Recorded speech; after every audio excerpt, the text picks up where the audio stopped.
know about you guys, but for me right now, Update 6.2 is the thing I'm most looking forward to from Battlefield 5. We've just started a new chapter. I'm really enjoying the new content that the team has created for us, but the problem that began back in mid-December, that still remains for me.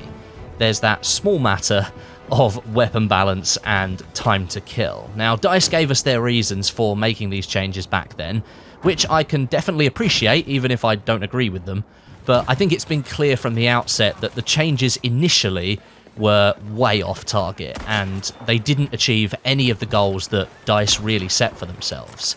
They left a lot of players unhappy, firstly because the game didn't feel as sharp and snappy as it did before, and secondly because fundamental changes were being made to the game over a year after the launch, when really no one in the core community was asking for them.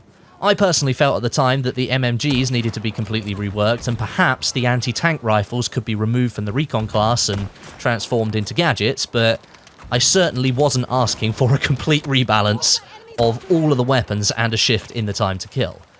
However, we are nearly through the woods on this one. We're close to Update 6.2 launching for the game, and that's the update that is set to once again change the weapon balance and the time to kill, bringing everything closer back to the position that it was in before DICE started this whole debacle over 2 months ago. Right now, we don't know specifically what DICE is planning to do to bring things closer to where they were before they started, but we do have some high-level points from a recent blog post by community manager Adam Freeman. The lost recoil and the previous rates of fire, those are going to return with Update 6.2. Since the update in December and the hotfix just before Christmas, DICE dramatically reduced the recoil of some of the weapons, and that was to offset the reduction in damage that was applied with that same update.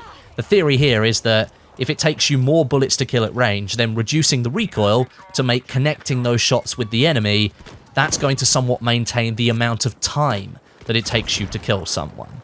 Now, this was one of those major changes that the community really did not welcome, because previously it took skill to control recoil beyond close quarters gunfights. You had to utilize burst fire, and that would keep your weapon accurate and on target. Not everybody can do that as well as everyone else, and that meant there was a skill curve that you could traverse. That element was completely wiped out with the changes, so to hear that's coming back is definitely a good thing.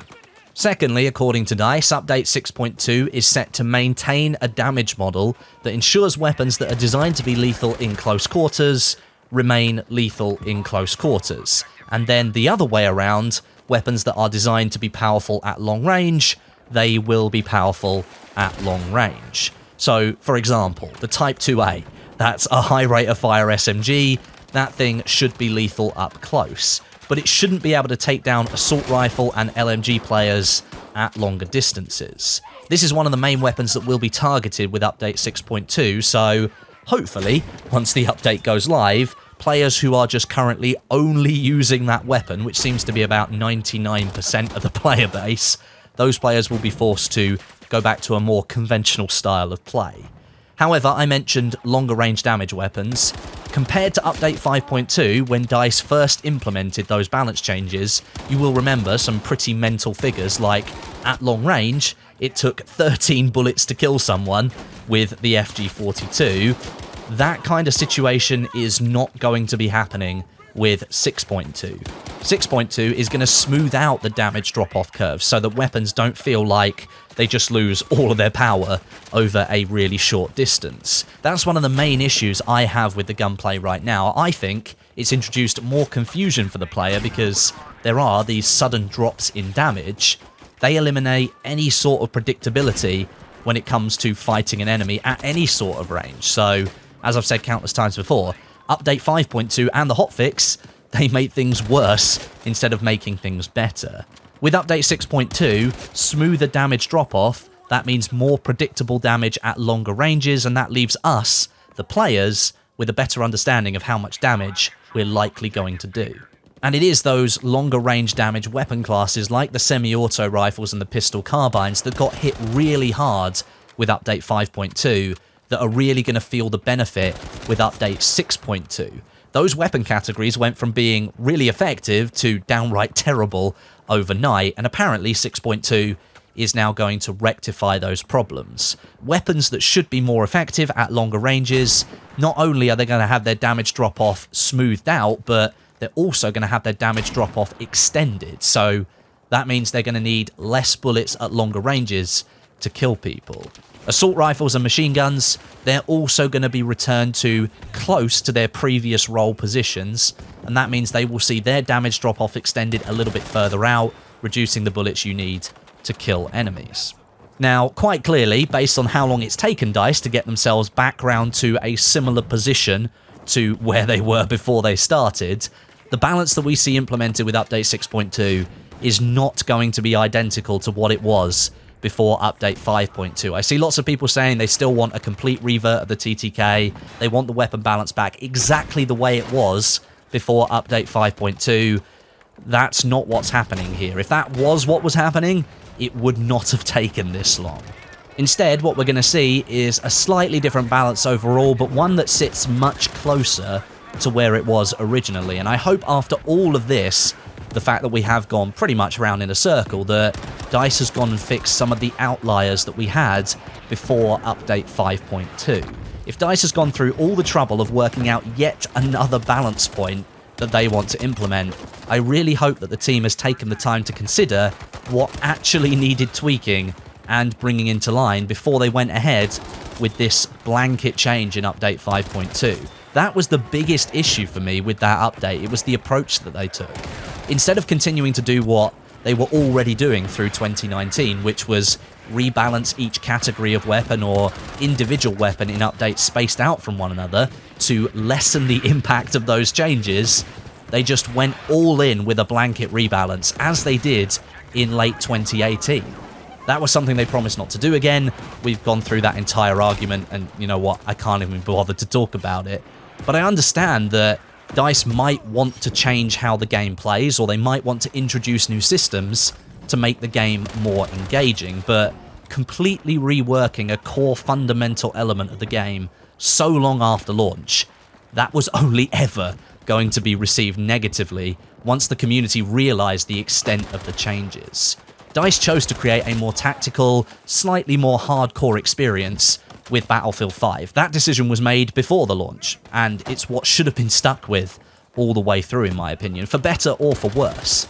Maybe DICE realized after the launch that that wasn't the best direction to go in. That's understandable. Sometimes when you review something after the fact, you can pick out areas for improvement in the future, but when you pick out something as core as the gunplay, the weapon balance, the time to kill, one of the elements that kind of establishes what kind of game that is, well, that's fundamental to the experience you've created, and improving or changing that in the way that DICE has shown that they want to do, that should be left for the next project, I think. Players have already grown accustomed to the way things are in Battlefield 5, so leaving those larger, deeper changes until the next project, if that's what they want to do, then that's probably the best way to do it, rather than changing something massive right in the middle of your game cycle. Now, in terms of my expectations for Update 6.2, I'd like to see a solid reduction in the amount of bullets it takes to kill players with most of the automatic weapon classes in the game. I don't want to see any more 13 bullet to kill maximums in Battlefield 5. At least the hotfix went and fixed that. Something I said in previous videos is that I don't really want to see assault rifles going above 8 bullets to kill at a maximum. At range, you are going to have to deal with recoil, and Update 6.2 is going to bring some of that recoil back, so it's going to be much harder to hit players at range anyway, but I think 8 bullets to kill at a maximum would be a good position. When it comes to SMGs, the category that should dominate close quarters, a low bullet to kill inside 10 to 15 meters, extending upwards from that point, that would be good for me. The slower firing SMGs like the MAB and the M3 Grease Gun, those should be able to reach into the mid-range a little bit more, doing slightly higher damage, requiring less bullets to kill, and a faster rate of fire option like the Type 2A, the Tommy Gun, and the Suomi. Those three should be doing most of their damage up close, lending themselves to more of a run-and-gun playstyle, I guess you could say. And then for the MGs, I'd split them off into two categories. The LMGs first. Those should just sit firmly in the mid-range category. We have weapons like the Masson, which have a flat 6 bullet to kill across all ranges. I actually quite like that system. It creates some competition in the category, being balanced very differently. And then the MMGs, those, Well, I'd love it if DICE could completely rework the category so they could be aimed down sight without having to be bipodded, but you have to deal with some insane recoil when you chose to do that, so you could only really use them in short bursts. That would be really awesome, so that you could choose to use them in a more mobile role if you wanted to, but honestly, I don't really see that happening at this point. If DICE had wanted to do that, they would have done it already. When I think of what we're actually going to see, I think just some more recoil applied to the MMGs so they don't become lasers that destroy people from across the map. Close and mid-range, fine, because they've got high rates of fire, but long range, that's what being taken down by an MMG player gets really frustrating with. Right then, that's me done. My expectations and hopes for Update 6.2. I will be returning to do some weapon videos after Update 6.2.